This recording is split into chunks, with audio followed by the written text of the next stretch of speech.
Hello, I'm Bernard Hickey from Interest.co.nz and welcome to Never a Dull Moment, our weekly currencies report with Dan Bell from HiFX. G'day Dan, how's it going? Yeah, thanks for having me back. It's never a dull moment again. Indeed. This week the New Zealand dollar has continued to rise and the news from overseas continues to be very tough and volatile.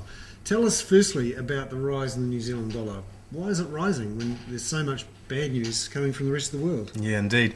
So we talked last week about the correction that we were seeing in the New Zealand dollar. It had come off those lows around 74.50 a couple of weeks ago, and we were sitting up around 77 cents at the end of last week. We've continued to rally through the course of this week, and overnight we made a high up around 78.30, 78.40, which is currently where we're sitting at the moment. So despite all this uncertainty regarding the Greek election this weekend, the fact that Spain has been downgraded by a number of credit rating agencies, and you've seen their bond yields push up to that 7% level, which is seen by many as the path of sort of no return. The New Zealand dollar and sentiment in general has been supported by, funnily enough, expectations that the US Central Bank are going to go out and print some more money next week. So the stock markets are saying it's so bad that we're going to get bailed out by the big banks and party time, let's put some risk on the table, including those New Zealand dollars. Or is it we're going to get bailed out with more money printing that weakens the US dollar against other currencies? Or a bit of both? A little bit of both. I think the prospect of another round of quantitative easing from the US, which they've got a meeting scheduled for next Thursday morning New Zealand time, has been the key driver again. And you've seen weaker than expected news out of the US this week, weaker jobless claims numbers, weaker retail sales, a lower inflation number. So all this is leading many to believe that the US Central Bank will announce another round of unorthodox monetary stimulus.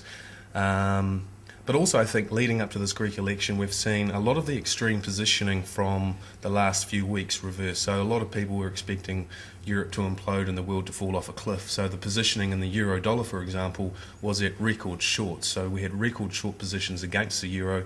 As we get closer to this Greek election where, hey, we might get a positive result, we don't know.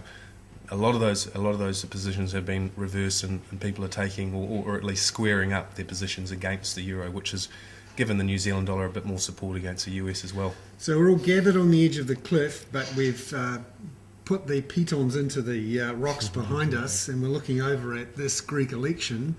We could get either the mad lefties decide to say we don't want any more bailout but we want to stay in the euro, or the sensible centre left or right party say we want to keep with the bailout package. What happens depending on which scenario we get? Yeah, it's an interesting one. I don't think anyone knows for sure, but the theory is if the New Democracy Party get a majority, and they're the centre-right, pro-bailout, pro-EU party, then sentiment will be stabilised, and you'll see, I think, the New Zealand dollar continuing to push up against the US dollar, continuing to find support against a lot of those other major currencies and stocks and commodities to continue to recover. If the extreme lefty guys get in, well, that's going to be a risk-off event because it means that ultimately they're not playing by the rules that have been set by the European policymakers in terms of the current bailout package deal, and there's going to be further negotiations and discussions, and there's going to be a lot more water to flow under the bridge before. But the central bankers are all ready for a conference call where they decide on some sort of concerted intervention, it seems, regardless of the result. So what sort of intervention could we see? Yeah, well, the global central banks have said overnight in a report that was leaked through Reuters and that they're prepared to pretty much do what they need to do on Monday if the result out of Greece is not a positive one. So effectively they're saying if global credit markets freeze up because everyone panics because the extreme left party have gotten in, or perhaps no government has been formed again and we're waiting for another election or further discussions to take place, then they'll step in and provide the liquidity within the interbank market to make sure the world keeps ticking over. So they're doing their best to jawbone everyone into a sense of into feeling that perhaps the result on Sunday isn't going to send the world off a cliff. Meanwhile, the Bank of England and the British government have announced overnight plans for more than £100 billion worth of cheap lending, longer term lending, shorter term lending to banks to try and get them to get some money into the economy. Yeah, and it doesn't seem like a day goes by where we're not getting a central bank come out talking about cheap money or cheap funding or trying to help their economy. And the Bank of England again last night indicating that they're going to provide loans to UK businesses below market rates for 3 to 4 years. So they realise that the banks aren't providing a credit channel at the moment to a lot of UK businesses, and they're trying to encourage that credit channel to start to loosen up. But at the end of the day, people are sceptical about where the demand's actually going to be coming from, and what's still quite a. You have to wonder how this is all going to end. We've been muddling through for 4 years, more debt thrown into the pot. Let's try and keep it going and try and get some growth going, but it just hasn't happened. No. You have to wonder if there's going to be some sort of big event to force it, or whether we'll just get yet more muddle through, throw some more money in the pot. Yeah, well, they talk about these deleveraging cycles from these massive debt bubbles taking a long time. So, perhaps we're only halfway through this so-called muddle through global economy, and at this stage, policymakers appear to be doing what they need to do to try and prop up the global economy and add some support to sentiment. But it's still pretty dicey out there, that's for sure.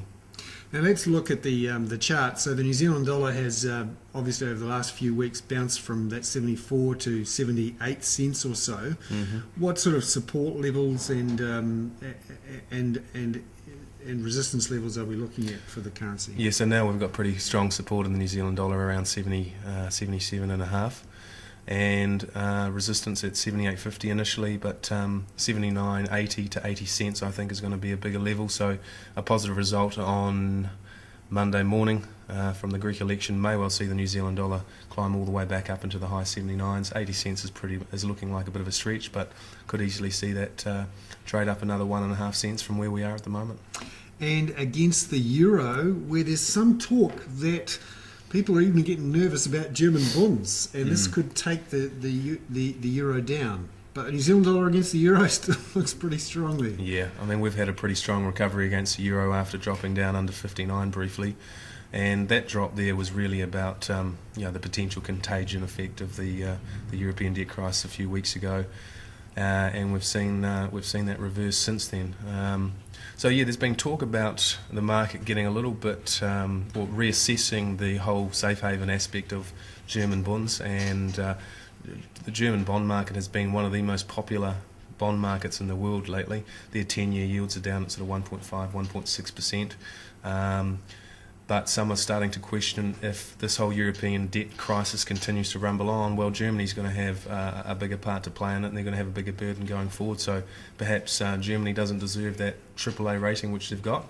And if that was the case, I think you would see quite significant capital flows out of the euro. So at the moment we've actually had a lot of the European investors hold the euro, so they've been selling peripheral bonds in Greece and Italy and Spain and buying German bonds.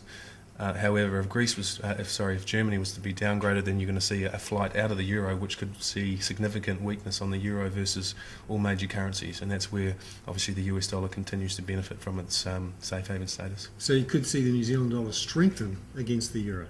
Yeah, absolutely. Yep. So the New Zealand dollar could actually continue to strengthen against the euro, and I mean, if you look at the Australian dollar, I mean, Australia has a AAA rating. We had the speculation this week actually that Germany was looking at Australia as a place to invest, the German central bank, and again further sort of speculation this week that the demand for New Zealand government bonds continues to be quite strong. Maybe the Germans are buying us? Well, you never know, yeah. And against the pound, now the pound, obviously the big news this week, pumping money into the British economy, and there's been some talk that people are selling euros and buying pounds to buy flash apartments in London. How are we going versus the pound? I see quite a bounce up along with the US dollar. Well, that's right. I mean, again, back over 50p. We had that sharp fall a few weeks ago, and we bottomed out around sort of 47.5, and since then we've been going all the way back up, and expectations that the UK Central Bank will embark on another round of quantitative easing, and obviously announcement last night that they're going to be providing some cheap money, really just shows that they're prepared to pull out all stops and do what they need to do. which means keeping their rates extremely low and pumping more money into their system. So looking ahead to next week, the big events, obviously the Greek election results. Then we've got the FOMC, the Federal Open Markets Committee, the US Federal Reserve making its decision Wednesday night, our time. What will people be looking for from the FOMC? The key from the FOMC is any announcement about another round of quantitative easing. That's going to be crucial. So any suggestion of that means the US Central Bank are going to be printing more money, which is going to be... We'll be listening for the sounds of helicopters. Indeed. Yeah, Helicopter Ben will be revving his engine.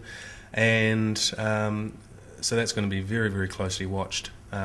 Also, I think there could be potential for another Operation Twist kind of scenario where they look at the long-term yields. I mean, the long-term yields are already so very, very low. How much more borrowing can you encourage by cutting rates from where they are now? Yeah, well, that's right. So it's probably, I think the speculation around further QE might be that they'll look at other alternative assets potentially.